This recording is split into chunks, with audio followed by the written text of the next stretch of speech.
পানি পান করার জন্য তিনি ছটফট করছেন, তখনও পানির বোতল মুখের কাছে নিয়ে পুলিশের কর্তব্যরত কোনো এক সদস্য তিনি বোতলটা আবার ফেরত নিয়ে আসছেন, তাকে পানি পান করতে দেন নাই। পিপাসায় ছটফট করতে করতে লোকটা মারা গেল। গাজীপুরে একজন ইমামকে শিশু বলাৎকারের অভিযোগে পিটিয়ে মেরে ফেলা হয়েছে।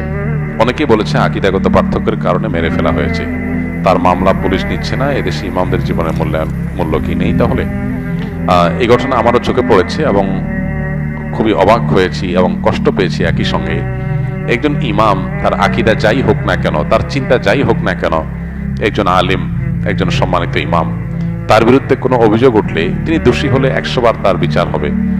কিন্তু একটা অভিযোগ তুলে একটা মানুষকে পিটিয়ে মেরে ফেলা, এটা কোনো সভ্য সমাজে গ্রহণযোগ্য হতে পারে না।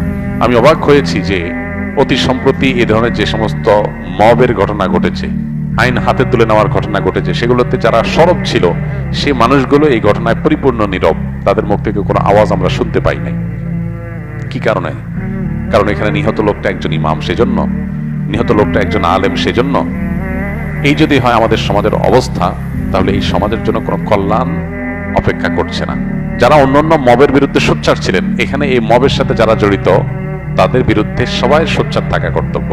একটা লোক অপরাধী হলে, অপরাধ প্রমাণ হওয়ার আগ পর্যন্ত, অভিযুক্ত হলে অপরাধ প্রমাণ হওয়ার আগ পর্যন্ত তাকে অপরাধী বলা যাবে না। এখানে কি ঘটেছে আমরা কেউ জানি না, কিন্তু আমরা এটুকু জানি লোকটাকে পিটিয়ে মেরে ফেলা হয়েছে। এবং আমরা ভিডিওতে দেখেছি যে পানি পান করার জন্য তিনি ছটফট করছেন, তখনও পানির বোতল মুখের কাছে নিয়ে পুলিশের কর্তব্যরত কোনো এক সদস্য তিনি বোতলটা আবার ফেরত নিয়ে আসছেন, তাকে পানি পান করতে দেন নাই। পিপাসায় ছটফট করতে করতে লোকটা মারা গেল। এটা তো একটা সভ্য সমাজে কোনোভাবে মেনে নেওয়া যায় না।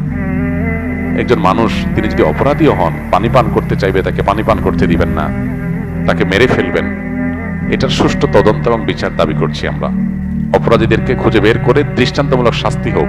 কিন্তু দুঃখজনক বিষয়, এই দেশে দাবি আমরা করে চাই, বাস্তবায়ন আমরা দেখি না। কবে যে এই দেশে আইনের শাসন প্রতিষ্ঠা হবে, কবে যে এই দেশে অপরাধ করলে মানুষ পার পাবে না, সেটা একমাত্র আল্লাহ তাআলা ভালো জানেন।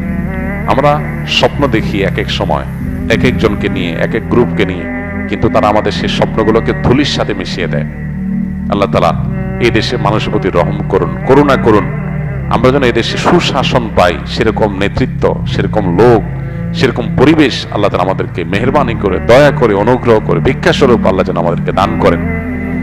এছাড়া আমাদের কোনো আশার আলো আমরা সচরাচর দেখতে পাই না। আল্লাহর অনুগ্রহ ছাড়া আমার কোনো উপায় নেই। আপনি যে কোনো মানুষের পর একটা অভিযোগ তুলে তাকে পিটিয়ে মেরে ফেলতে পারেন, এটা তো হতে পারে না। এখানে আইন শৃঙ্খলা রক্ষাকারী বাহিনীর দায়িত্বের বিষয়টা চলে আসে। তারা এটাকে ট্যাকেল দিয়ে যথাযথ তদন্ত করে তারপর এটা